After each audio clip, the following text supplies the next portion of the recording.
E aí pessoal, tudo bem? Seja bem-vindo à aula 6 do segundo módulo do nosso curso Seguindo Jesus. É um prazer ter você aqui. Nós estamos estudando as bem-aventuranças e hoje nós vamos pegar a sexta, coração limpo. Até aqui nós temos vivido um misto de admiração por toda a sabedoria de Jesus, a maneira como ele colocou o que é a verdadeira felicidade e a sequência lógica com que ele coloca também nos surpreende. Você deve ter percebido que as três primeiras bem-aventuranças mostram a consciência da necessidade espiritual, a pobreza espiritual, o lamento, o quebrantar-se, o buscar através da mansidão. Elas mostram a nossa necessidade. A quarta fala de saciar, de a pessoa encontrar aquilo que ela busca em Deus. Quem tem fome e sede de justiça será saciado. E as seguintes, quinta, sexta, sétima e oitava, são os resultados dessa satisfação. A pessoa se torna misericordiosa, se torna limpa de coração, pura de coração, pacificadora e também perseguida, é claro, não é? Então, é isso que a gente tem visto até agora. Hoje nós vamos falar sobre o coração. Na nossa sociedade, quem tem boa aparência, quem demonstra uma personalidade marcante através do seu comportamento, um comportamento despachado, que não é tão tímido, mas é decidido. Uma pessoa intelectual, tudo isso é que chama atenção. Quem tem essas três características, por exemplo, boa aparência, uma personalidade marcante e intelectualidade, é rei por aqui. Se torna alguém seguido por muitas pessoas, todo mundo quer estar do lado, todo mundo admira. Quem não tem nenhuma dessas três é um coitado, Ninguém dá nada por essa pessoa. Agora, quando a gente olha para Jesus, Jesus não se interessa por essas coisas mais do que ele se interessa pelo coração. O coração para Jesus é muito importante, porque o coração é o centro da personalidade humana. É do coração que vem tanto as coisas boas quanto as coisas ruins. É de lá que brota o bem, é de lá que brota o mal, é de lá que brotam também os nossos pensamentos, os nossos atos e assim por diante. Muita gente acha que podem mudar o coração de uma pessoa, a índole de uma pessoa, mudando o ambiente onde ela está. Então, hoje isso é muito comum, as pessoas acharem que a pessoa é ruim por causa do ambiente em que ela cresceu, o ambiente fez mal para ela. Mas a verdade, a grande verdade que muita gente não quer admitir, é que o coração é que afeta o ambiente e não o contrário. Eu vou dar um exemplo para você. Adão e Eva viviam no paraíso. Era impossível ter um ambiente melhor. Mas porque eles se corromperam, o coração deles corrompido é que afetou o ambiente até hoje. Eu estou falando não só do meio ambiente, mas o próprio ambiente que nos envolve, a sociedade, as coisas, tudo foi estragado pelo coração humano. Isso continua acontecendo hoje.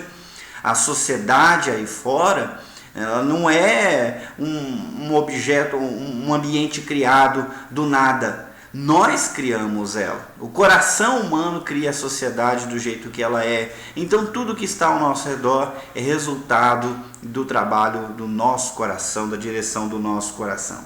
Portanto, bem-aventurados os de coração puro e limpo. Em outras palavras, felizes são aquelas pessoas que abandonam a hipocrisia para viver uma devoção não dividida, uma devoção singela. Eu não entendia o que essa palavra significava, então eu fui pesquisar. Singela tem a ver com singular. A pessoa de coração puro é aquela que não está atrás de muitas coisas. A vida dela não é complicada, é simples, ela quer uma coisa só. Vocês vão de convir, é muito mais fácil ter um objetivo na vida do que ter vários. É mais fácil fazer uma pessoa feliz, aquela pessoa que quer uma coisa só, do que aquela que quer que tudo se encaixe perfeitamente na vida dela. Então, bem-aventurado é aquele que é puro, que não se contaminou com vários desejos, várias vontades. Ele deseja algo e isso tem a ver com Deus, como a gente já viu. Ele tem fome e sede de justiça, essa pessoa que é feliz. Então, é importante a gente abandonar outros projetos, é importante a gente abnegar de outros projetos. Quando Jesus Cristo estava pregando aqui na região de Israel, chamando discípulos, multidões o seguiam e muitos queriam se tornar seus seguidores. E o desafio dele para essas pessoas é: quem quiser ser meu discípulo, tome a sua cruz, dia a dia negue-se a si mesmo. Então a pessoa tem que abrir mão dos seus projetos, pelo menos de priorizar os seus projetos pessoais, e fazer do ser discípulo de Jesus, do imitar a Jesus, o seu maior projeto pessoal. Isso é ter um coração purificado e limpo, que busca tão somente a glória de Deus. Por conta disso, as outras bem-aventuranças voltam à baila. O puro de coração, o limpo de coração, é aquela pessoa que lavou os seus pecados no sangue do Cordeiro através do arrependimento e do lamento. Bem-aventurados os que choram. Ela é aquela pessoa que imita Jesus, né? Jesus não pegou, Jesus sequer enganou, mentiu, né? Jesus foi manso. Então também tem a ver com a outra bem-aventurança que a gente já viu: o limpo de coração quer ser como Jesus, quer imitar Jesus. É isso que ele mais quer, é isso que ele mais persegue. Também, quem é limpo de coração vive para a glória do Pai em todos os aspectos da vida, perseguindo a santificação dia após dia, por isso são justos.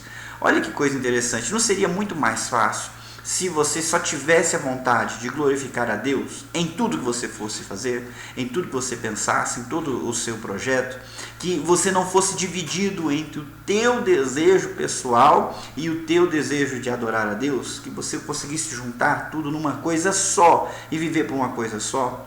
Quem consegue fazer isso, com certeza é muito feliz. Qualquer pessoa que consegue ter foco tem muito mais chance de ter sucesso, isso pensando no mundo natural. No mundo espiritual não é diferente. A gente precisa abrir mão para poder abraçar a vida que Deus tem para nós, e isso vai nos deixar felizes com toda a certeza. Olha, bem-aventurados os puros de coração, porque eles verão a Deus. Essa promessa aqui é impressionante e muito abençoada. Nós vamos dividir ela em 2 pontos. Primeiro, no presente. Quem é puro de coração acaba tendo uma visão de Deus através da fé, através dos olhos da fé, uma visão distinta, uma visão mais aperfeiçoada do que uma pessoa que não tem esses olhos da fé e que não é pura de coração. Você deve lembrar de Jó. Jó era um homem íntegro, um homem temente a Deus, um homem que se desviava do mal e, portanto, um exemplo. O próprio Deus tinha o orgulho pela índole, pelo caráter de Jó. Mas depois da sua experiência de sofrimento e tentação por Satanás, Jó mesmo exclama: antes eu te conhecia de ouvir falar, mas agora os meus olhos te veem. É claro que ele não viu Deus como Deus é, a olho nu. Imagino que ninguém tenha feito isso, exceto o próprio Jesus.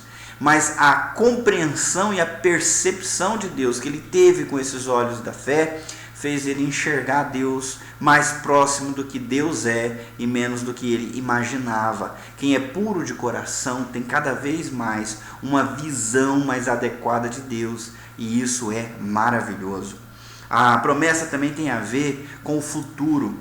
Todo aquele que se purifica a si mesmo para agradar a Deus verá a Deus com seus próprios olhos, face a face. Não da maneira obscura, né, manchada e opaca como a gente enxerga Deus hoje, mas verão o grandioso Criador a olho nu, como uma pessoa vê o seu amigo na sua frente. Essa é a promessa para quem se empenha para viver uma vida pura diante do Senhor.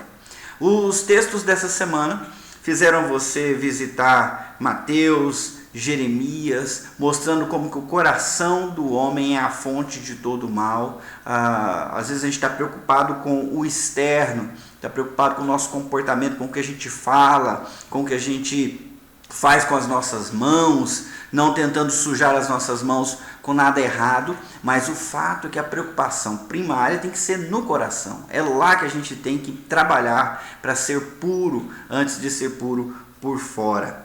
Nós lemos também Apocalipse, capítulo 22, 14 e 15, Salmo 86, 11, né? Mostrando que no reino de Deus todos têm as roupas limpas. O salmista Davi, ele fala: lava-me, né? Eu quero lavar minhas vestes.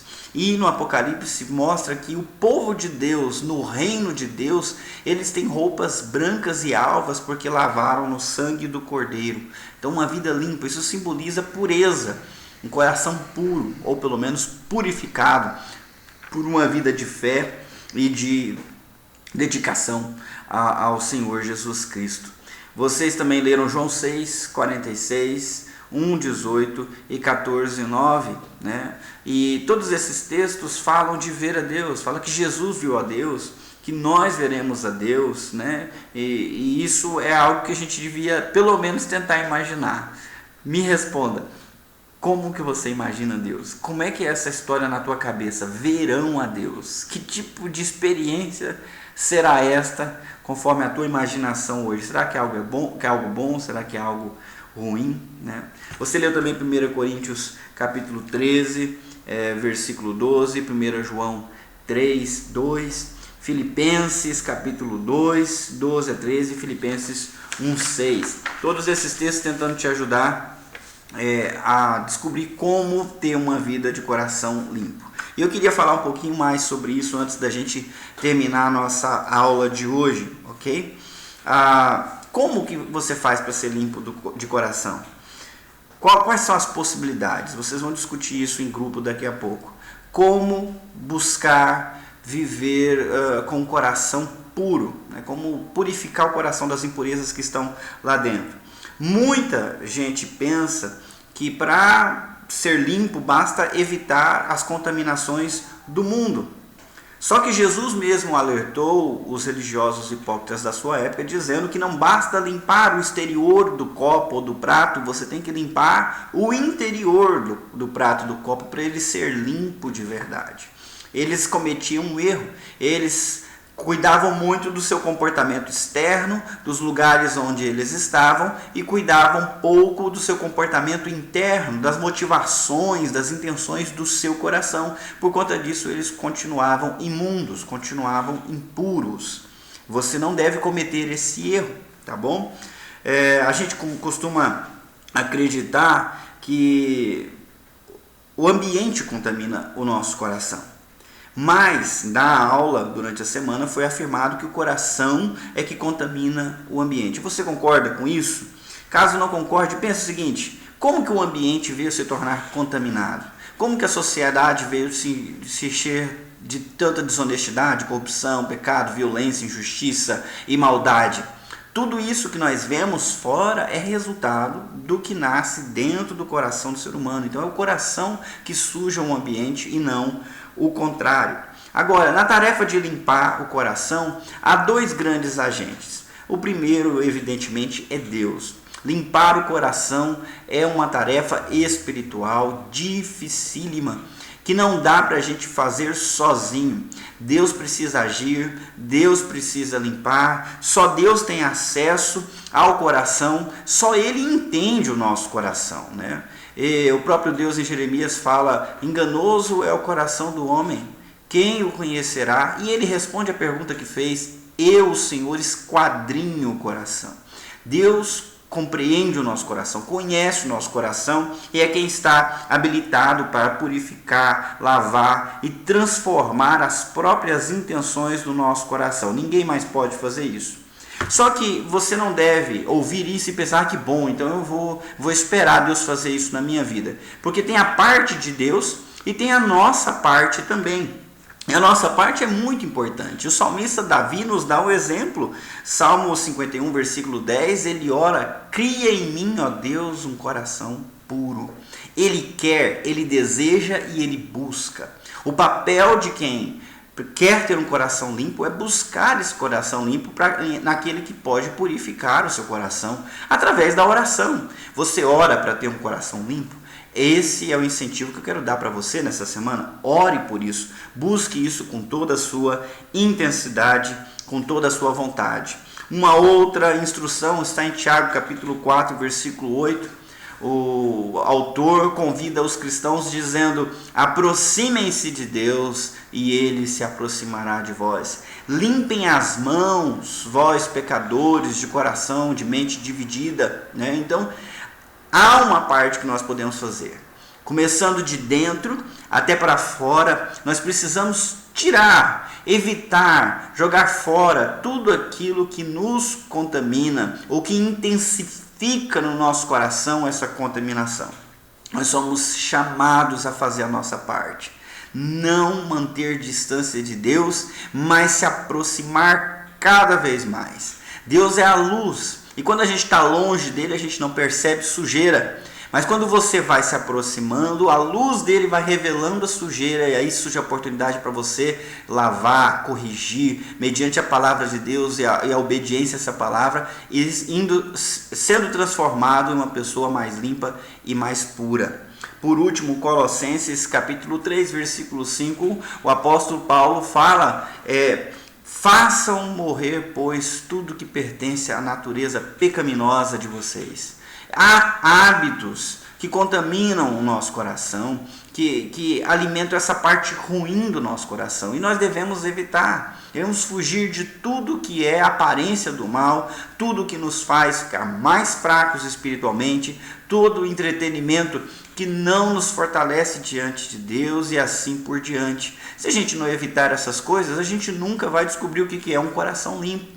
Até porque, para buscar a Deus, você precisa desocupar a tua agenda. Para encher o teu coração de Deus, você precisa desocupar o teu coração de outras paixões e de outros encantos. Pode parecer que você está perdendo, mas você não está. Jesus Cristo prometeu que quem deixa a vida, quem perde a vida por amor a Ele, vai ganhar a verdadeira vida.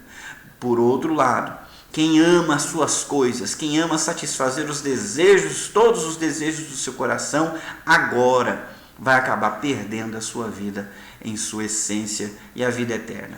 Então nós sabemos muito bem o que devemos fazer. Eu te incentivo a fazer isso. Não é uma tarefa fácil, mas é uma tarefa muito grata. Imagine você ser aceito na sala do trono para comer na mesa do Cordeiro e os seus olhos enxergarem o Deus Criador dos céus e da terra. Eu sequer consigo imaginar uma coisa dessa, mas eu estarei lá em nome de Jesus e eu quero você junto comigo. Nós estamos aprendendo sobre características e virtudes extremamente desconcertantes. E a cada vez que eu percebo como eu sou inadequado, eu me lembro que eu preciso voltar para a primeira bem-aventurança e me humilhar, e depois chorar, e depois me acalmar, me aquietar, amansar a minha índole, para chegar nas outras bem-aventuranças, experimentar misericórdia, passar misericórdia, justiça e agora também uma purificação do meu coração. Esse processo já aconteceu com outras pessoas. Isso que Jesus está nos convidando a viver como felicidade foi a extrema felicidade de homens e mulheres da Bíblia e de homens e mulheres ao longo da história. Você deveria pesquisar sobre isso, você ficaria impressionado como que gente foi feliz fazendo a vontade de Deus e hoje apenas aguardam a inauguração do reino para receberem o seu galardão. Eu quero fazer parte desse time, eu quero que você faça parte desse time também. Então que Deus abençoe a sua semana e a gente se vê em breve, se assim Deus permitir. Um abraço.